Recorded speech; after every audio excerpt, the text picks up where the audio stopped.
Hola amigos, ¿cómo les va? Les voy a leer un cuento que se llama Sequía. Forma parte del libro Chulada de Cuentos.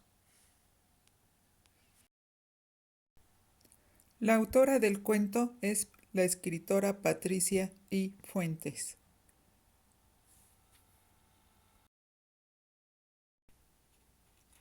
Las autoridades de San Lorenzo estaban reunidas tratando de poner remedio a la apremiante situación porque la temporada de lluvias nomás no llegaba y el agua del embalse de la presa había descendido tanto que ya habían quedado a la vista las ruinas del pueblo viejo que había estado sumergido durante 40 años. Por eso el gobernador informó a los miembros del cabildo que afortunadamente todavía tenían el agua de la represa y que en caso de que después se presentara un grave problema de sequía, podrían abrir las compuertas y volver a llenar el embalse de la presa. Y entonces uno de los cabildos, el más anciano, le hizo ver al gobernador que ese después era ahorita mismo, porque el problema ya lo tenían. Y añadió que por si no lo sabía, la sequía de la que hablaba como si fuera cosa del futuro lejano ya estaba en todo su apogeo, acabando con los cultivos y matando al ganado desde hacía tiempo.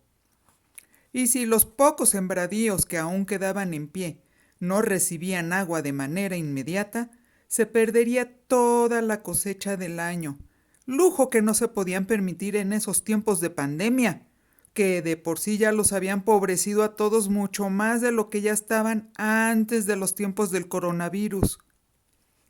Por eso los demás miembros del cabildo asintieron y todos dieron su opinión, eso sí, interrumpiéndose los unos a los otros y llegando incluso a los insultos y a los sombrerazos, porque cada uno quería imponer su particular punto de vista. Era probable que luego de horas de discutir, quizás pondrían a votación la cuestión de si abrían o no abrían las compuertas de la represa. Pero por otro lado, lejos de ahí, Jacinto Vega, oriundo del lugar y campesino desde que era niño, justamente caminaba a orillas del reseco embalse. Él sabía que desde siempre había habido una reserva de agua. Antes incluso de haber nacido él, la gente del lugar había inundado el pueblo viejo y después se construyó el otro pueblo, el nuevo, en donde ahora vivía él. Pero nunca se imaginó que podría ver los vestigios de aquellos tiempos pasados. Así que detuvo sus pesarosas meditaciones para contemplar con particular curiosidad la construcción más grande y de hecho la más antigua, porque ahí, al centro de las ruinas que quedaban del desaparecido poblado, se erguía la iglesia con su enorme cúpula y su campanario. Desde lejos ya se le podía ver ahí plantada sobre el lodo seco. Y aunque Jacinto lo ignoraba, el hecho era que aquella iglesia databa del año 1545. Y claro, en otras circunstancias, muy probablemente se le hubiera nombrado Patrimonio de la Humanidad.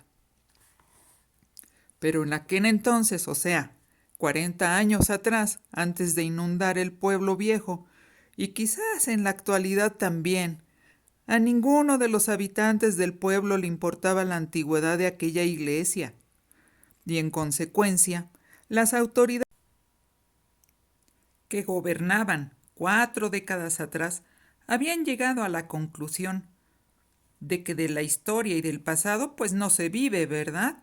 Y entonces pues era mejor tener agua para sembrar y por lo tanto pues para matar el hambre de la gente. Y es que antes y después de que existiera la presa, la opción aquella de querer conservar una iglesia antigua a la que para acabarla de amolar ya casi nadie iba, pues resultaba casi una ridiculez. Y entonces Jacinto, totalmente ignorante de las deliberaciones de las autoridades de su pueblo, así como de cosas tan elementales como la prudencia también, porque no era nada prudente, pues Jacinto se arriesgó a acercarse a la recientemente emergida iglesia. Eso sí, iba un poco dudoso, con pasos cautelosos porque no quería hundirse, ni en el lodo ni en la cárcel. Y también como consecuencia involuntaria del hecho de que la suela hecha de llanta de sus guaraches se quedaba pegada al viscoso suelo, así es que avanzó un poco más, pero con mucho cuidado. No quería que sus rústicas sandalias se le rompieran y quedaran estropeadas sin remedio, o lo que era peor, pensaba con cada Pensaba que con cada paso sería fatal perder uno o dos de sus guaraches, porque era el único par que tenía. Y claro, en su vida diaria no le afectaba andar descalzo, porque sus pies callosos eran a prueba de todo. Podía pisar espinas y todo lo demás. Pero bueno, lo cierto era que en determinadas situaciones por fuerza necesitaba ir calzado, ¿verdad? Como cuando visitaba a alguna muchacha trenzudita, porque en esos casos era mejor estar presentable y causar buena impresión. Y aparte, abundaba Jacinto en sus pensamientos, con tantas penalidades que últimamente le habían caído encima y que lo habían empobrecido más de lo que ya era antes, pues simplemente no se podía dar el lujo de comprarse otro par de guaraches. Así que tuvo más cuidado en su incursión. Pero esto resultó en que cada uno de sus pasos requería de más esfuerzo, porque se le quedaba pegado al lodo, y pensó que pues ya ni modo, ya estaba ahí, y era más fácil seguirle que retacharse sin haber podido ver nada de toda aquella antigüedad tan misteriosa. Fue avanzando poco a poco, como si estuviera atraído por un imán, y su cautela y su precaución por no hundirse surgía del hecho de que ya les habían advertido a todos los del pueblo que ni se les ocurriera meterse a ese lodo, porque podrían ser como arenas movedizas y tragárselos para siempre, y que la capa de lodo y fango podía tener 10 o más metros de profundidad, por lo que si algún menso se hundía, difícil sería saber después el lugar exacto, y, aunque se supiera, más difícil sería sacarlo del lodo y rescatarlo.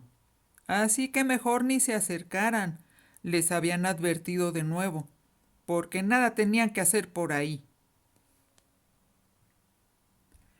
Y mientras Jacinto seguía yendo hacia la iglesia emergida, allá donde siempre en el palacio de gobierno, donde trabaja el gobernador, uno de los miembros de su cabildo estaba platicando la historia de esas ruinas, esas, las que se habían sumergido y que ahora habían salido por la sequía. Decía que años atrás, y con la ayuda del gobierno federal, se había construido la represa con el fin de captar el agua de uno de los principales ríos del país, y que, como todos sabían, pasaba muy cerca del pueblo. Ya construida, la represa había estado almacenando la cantidad de agua suficiente como para mantener el embalse lleno a tope, y de esa forma podían suministrar, por medio de bombas y tuberías, agua a toda la población, que desde aquel entonces ya se había asentado en tierras más elevadas para formar el pueblo nuevo, y ya no habían sufrido por la falta del vital líquido que era utilizado a lo largo de todo el año de manera eficaz, ya fuera para el ganado, el consumo humano o principalmente para el cultivo, rubro de donde provenían los mayores ingresos del pueblo. Pero Jacinto Vega era ajeno a todas esas cuestiones del presente y del pasado, y mientras él caminaba por el barro que ya se había resecado y cuarteado en gran parte del terreno, allá en el Palacio de Gobierno ya se habían dado paso a la votación sobre si abrir o no las compuertas de la represa, cosa que, si se la hubieran preguntado a Jacinto, él habría contestado sin pensarlo que desde que empezó a bajar el nivel de la presa, eso era algo que debían de haber hecho sin necesidad de esperarse tanto, y mucho menos sin necesidad de ponerlo Hágame usted favor, a votación. Y hablando de votación, cuando ésta terminó y se hizo el correspondiente conteo de los votos, aceptando la voluntad de la mayoría de los cabildos, el gobernador ordenó entonces, para no quedar como menso, ¿verdad? Pues que entonces se abrieran de inmediato las compuertas de la represa. En cuestión de una hora estarían abiertas, le informaron los responsables de la represa. Pero es que antes había que vocear a los del pueblo, prevenirlos, para que nadie fuera a estar por ahí vagabundeando de metiche y quedar ahogado por la embestida de agua que llenaría de nuevo el embalse hasta el tope.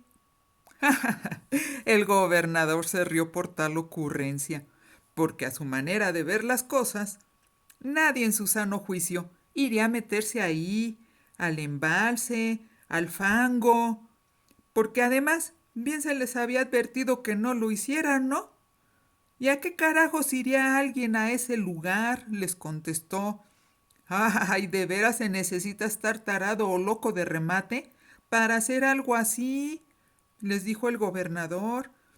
Así es que de ser posible, ordenó, abran esas compuertas cuanto antes, o sea, ya, ahorita mismo.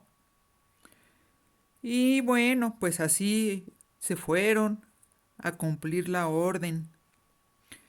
Y no es que Jacinto Vega estuviera loco o tarado, simplemente disponía del tiempo y de las ganas para desobedecer las órdenes de la autoridad.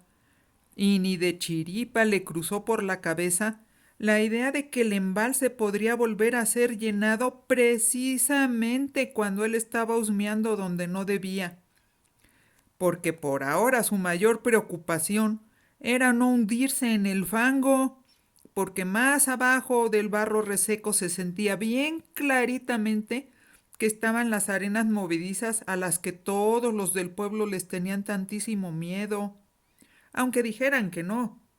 Y la prueba era que nadie se había atrevido a meterse en los terrenos del antiguo y fantasmal pueblo en ruinas. Nomás él sí era valiente. Y después de todo, concluía Jacinto interiormente para justificar su intrepidez, aquella aventura le serviría de distracción, porque antes de llegar al embalse había estado caminando sin rumbo fijo, dándole vueltas a sus pensamientos fatalistas que lo situaban en la peor de las tristezas y que lo hacían sentir el más miserable, porque había perdido el año pasado todos sus cultivos por culpa del gusano barrenador, y este año había perdido a 4 de los integrantes de su familia, todo por culpa de la maldita pandemia. Y eso sin mencionar que ahora sus cultivos estaban a punto de perderse de nuevo porque no había nada de agua, o sea, que él iba de mal en peor. Tan enfrascado iba que cuando salió de sus cavilaciones se dio cuenta de que ya había llegado hasta la iglesia.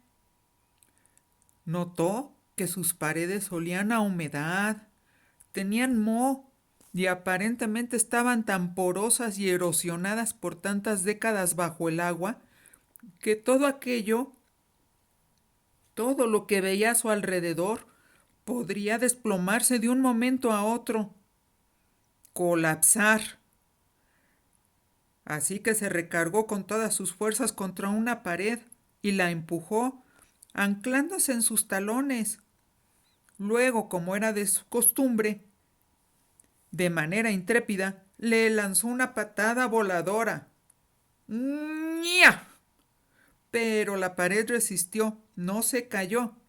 Así es que respiró tranquilo y pensó que eso quería decir que podía entrar a investigar sin miedo. Se acomodó bien su guarache, que casi pierde por haber lanzado la patada voladora, y siguió adentrándose en las ruinas. De cualquier manera, como él ingenuamente se catalogaba a sí mismo como un hombre sensato, caminaba por medio, en medio, ni muy cerca de una pared, ni muy cerca de la otra, porque así tendría tiempo de reaccionar si algún muro se le ocurría caerse, estando él ahí adentro de la iglesia. Continuó su andar y pasó por debajo del hueco enorme de lo que había sido la cúpula. Levantó su vista y vio que esa sí se había desplomado, quizás cayendo al agua cuando estaba sumergida, o quizás cuando bajó el nivel del agua, pues se cayó también, ¿verdad? Para saberlo estaba en chino. Pero de pronto su andar se detuvo porque ya no había a dónde ir. Había topado con pared, mejor dicho, con una puerta de madera. Se veía bien gruesa y pesada, pero a todas vistas estaba podrida por la humedad de tantos años. Con ganas de desquitarse con algo o con alguien de toda su mala suerte, puso en práctica otra patada voladora. ¡Nya! Y esta fue lanzada con más enjundia que la primera de hacía rato. Se impulsó tanto que hasta sintió que volaba de verdad. Lanzó de gritos cuando iba en el aire. ¡Nya! ¡Nya!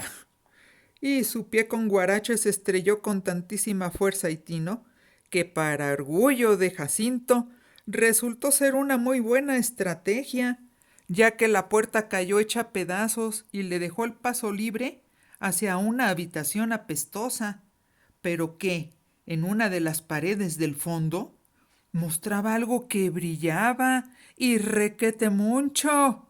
Imposible no verlo, no fijarse en ese deslumbrar que parecía llamarlo para que se acercara. Así que pues bueno, no se hizo del rogar, ¿verdad? Y allá fue. Y su recompensa rebasó cualquier loca ambición que hubiera tenido Jacinto antes, porque ahí en ese hueco en la pared había cajas de madera con joyas, piedras preciosas y monedas de oro, caray. Acostumbrado a su mala suerte, Jacinto observó las monedas más de cerca. No fuera a ser una mala broma, ¿verdad? Y fueran de esas de chocolate envuelto en papel de orito. Pero no, estas sí que pesaban harto al tenerlas sobre la palma de la mano. Así que mordió una y cuando terminó de hacerlo decidió que era muy probable que de verdad fuera de oro. ¿Qué decir probable? Estaba seguro que era oro, oro puro y macizo. Y las joyas, esas parecía de esas que se vendían en el tianguis de los domingos, de a 3 por 100 pesos. Esas que las chamacas desubicadas y que siempre andaban tirando el poco dinero de los padres, hacían cola para comprarlas.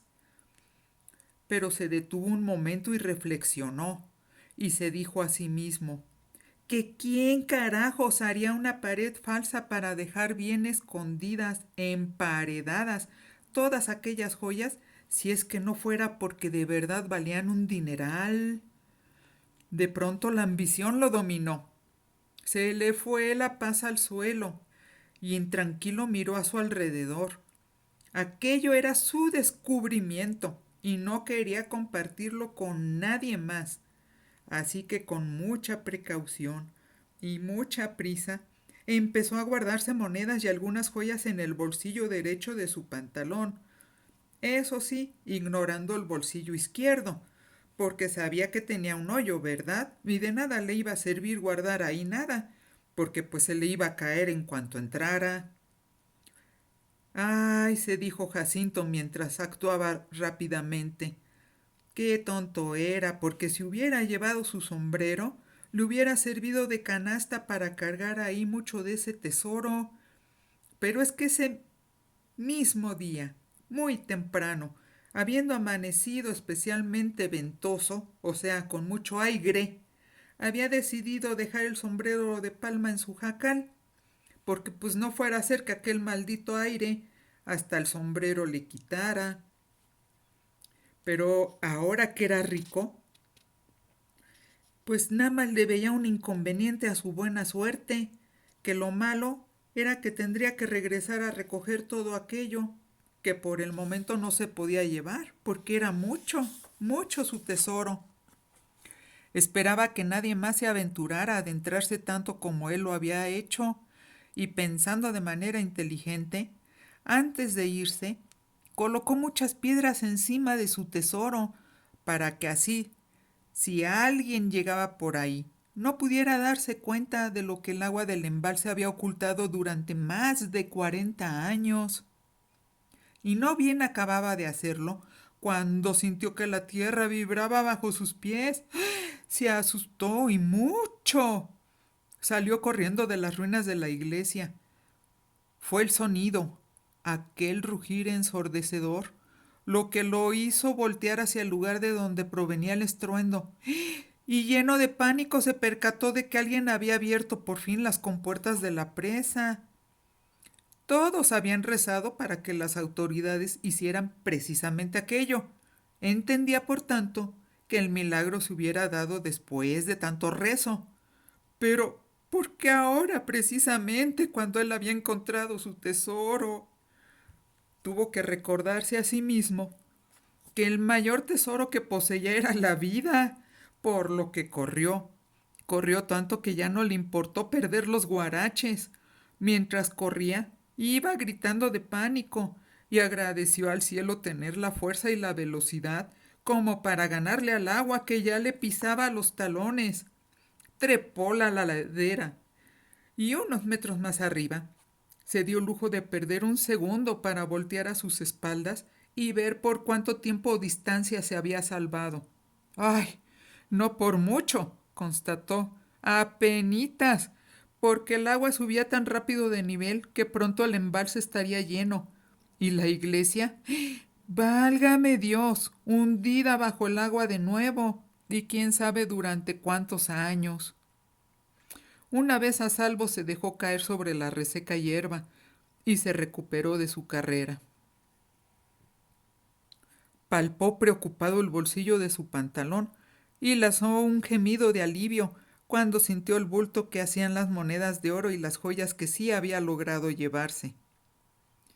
Él ya sabía dónde ir y a quién vendérselas, eso no era problema, y calculó que aquel pequeño tesoro le alcanzaría para resarcir todas sus pérdidas, y quizás hasta se animara a correr otra aventura, y se iría a conocer la capital, porque bueno, él nunca había salido de su pueblo. Además, se compraría otros guaraches y... Tenía planes, muchos planes, y todos ellos eran muy buenos. Así que sonriendo se incorporó. Miró el agua que subía de nivel, tapando la totalidad de las ruinas. Lamentó por un momento fugaz que tanto oro hubiera quedado de nuevo bajo el agua, pero se dio por bien servido, y chiflando muy alegremente, agradecido con la vida como nunca lo había estado, se alejó rumbo a su jacal, pensando qué semilla sería buena sembrar la próxima temporada, si maíz, frijol o alfalfa.